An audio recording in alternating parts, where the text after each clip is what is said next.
अब भगवान श्री राघवेंद्र कितने बड़े ब्रह्मण्य हैं, क्योंकि उनको ब्रह्मण्य देव कहा जाता है। लेकिन जब परशुराम जी के सामने उनका बाण चढ़ गया, देव चाप आप चल गए।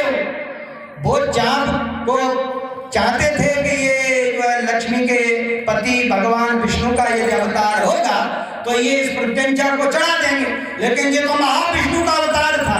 हाथ लगाते ही देव चाप आप चल गए, अपने आप ही चल गया, चला गया और चढ़ गया, और प्रत्यंचा संचित हो गई और बाण उसमें चढ़ गया। बोले अब तो ये बाण छूटेगा।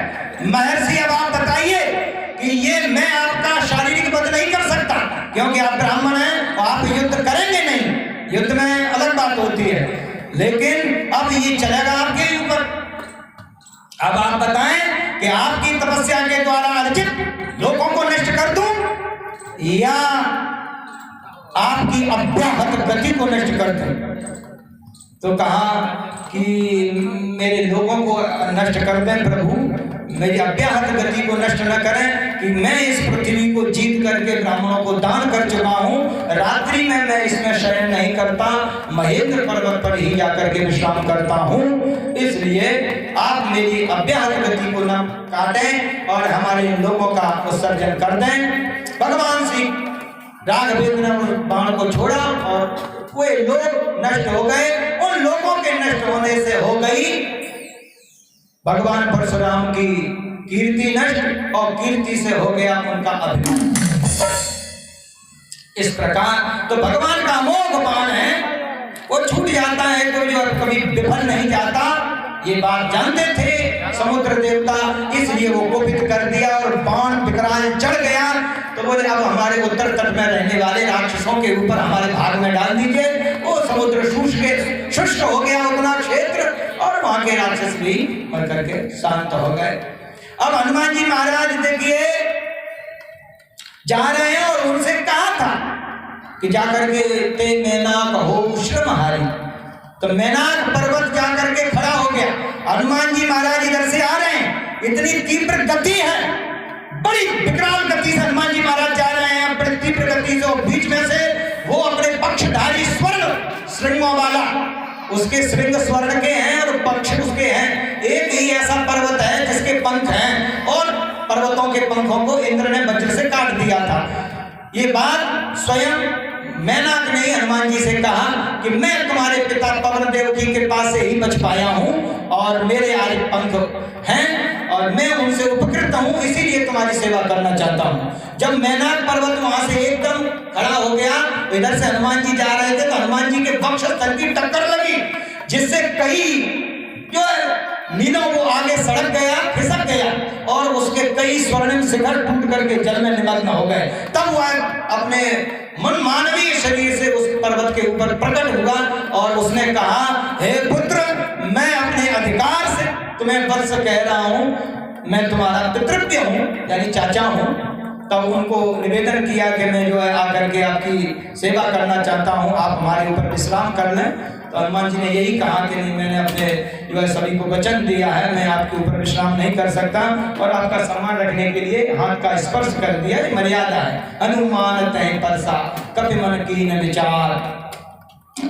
तो बस उनके ऊपर विचार करके आगे बढ़ने लगे। अब ये देखिए, अब मैनाक वहां से आया नहीं, मैनाक वहीं डटा रहा कि हो सकता है इधर से तो इनमें बलवत्ता है, अभी जोश में जा रहे हैं, उधर से आए तो अगर राम जी का जो है संदेश इधर से तो चला गया जानकी जी के पास, और जानकी जी का संदेश ला रहे हैं, थक गए हो, कितने दिन लगते हैं, और मैं नीचे चला गया, फिर अपने पक्षों को संचित करता हुआ, और वह मैनाक हनुमान जी की उधर से आने की प्रतीक्षा कर रहा है, वहीं रखा रहा, और उधर से आते समय फिर कहा कि अरे पुत्र, अब तो मुझे सेवा का अवसर दीजिए।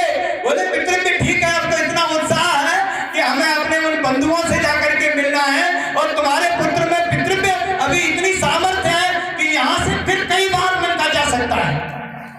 ये बात कह करके तब तक वो मैनाक वहां डटा रहा है, और इधर से हनुमान जी महाराज जा रहे हैं। आगे वो सुरसा मिली है, और सुरसा से बहुत जो है बात भई है। तो हनुमान जी महाराज उस वक्त सुरसा ने जो खाने के लिए मुंह फैलाया, वो 10 योजन का फैलाया, क्योंकि हनुमान जी 10 योजन के थे उन्हें खाने के लिए। और ये बात मैं अभी कह चुका हूँ कि 7 योजन तय आनंद की ना, 100 योजन का आनंद कर लिया तो सभी को नहीं दिखा, क्योंकि ये माया में बप्पू जिसको दिखाना चाहते हैं उसको ही दिखता है और किसी को नहीं दिखता है। तो हनुमान जी को दिखाना चाहती थी, खाना चाहती थी, तो हनुमान जी के लिए आए। हनुमान जी अपनी बुद्धिमत्ता से उसके मुंह में जाकर के बाहर निकल आए और प्रार्थना करने लगे कि माँ, वाल्मीकि में देवी ही संबोधन करते हैं, माँ नहीं कहते हनुमान जी, यहाँ माँ कहते हैं। एक ही बात है, आदरणीय है, भगवत देवताओं की पत्नी है, कश्यप जी की पत्नी है, ऋषि जगत पिता होते हैं। तो उनसे कहा, हनुमान जी महाराज ने वहां ये तर्क दिया कि कोई भी दुष्ट व्यक्ति भी मुंह में से गिरे हुए कौर को फिर दोबारा उठा के नहीं खाता। माँ, आप तो देवतुल्य हैं, मैं आपके मुंह में जाकर के बाहर निकल आया, आपका मुंह से गिरा हुआ गिरास हो गया, अब आप मुझे खाएंगे? मुझे प्रतीत नहीं होता। ये हनुमान जी की बुद्धिमत्ता कुशलता को देख करके बड़ी प्रसन्न हुई और कहा कि राम काज सब करियो, आज का ही नहीं, आगे कैसा, राम काज सब करियो। क्यों? कि तुम बल बुद्धि निधान, बल के साथ में तुम्हें बुद्धि भी है, जो कि बल के ऊपर अंकुश करती है। बल तो रावण में भी था, लेकिन वो बल दूसरे तरीके का था, जनहित में नहीं था। सब करियो तुम बल बुद्धि निधान। और आगे चले तो देखिए सिंहिका मिली और सिंहिका ने उनकी छाया पकड़ ली। वो हनुमान जी इतनी तीव्र गति से जा रहे हैं, ध्यान देना, कि वहां मेनाक पर्वत में भी टक्कर लगा देते हैं और मेनाक पर्वत के कई शिखर टूट जाते हैं। वो हनुमान जी की जब छाया पकड़ ली सिंहिका ने, तो 1 इंच भी आगे हनुमान जी इतने प्रेशर से भी नहीं बढ़ सके, इतना बलवान थी वो सिंहिका, वहीं पकड़ लिया। गाय छाए न सरसों उड़ाई, बिल्कुल वहीं पकड़ लिया है। तो हनुमान जी महाराज एकदम ब्रेक, बीच समुद्र में एकदम, ऐसा क्या हुआ आज मेरे इतने अमोघ वीर को किसने पंगु बना दिया, किसने कुंठित कर दिया, किसने रोका? चारों तरफ जब देखा तो नहीं समझ में आया, तो देखा कि ये जो सिंहिका है। तो अब एक बात और सुनिए कि जब एक अभी माता मिली थी तो उसको तो माता कह के हनुमान जी संबोधन कर रहे थे, और इसको तो तुरंत ही मार दिया, इसको माता नहीं कहा, क्योंकि इनके व्यवहार में कुछ अंतर था।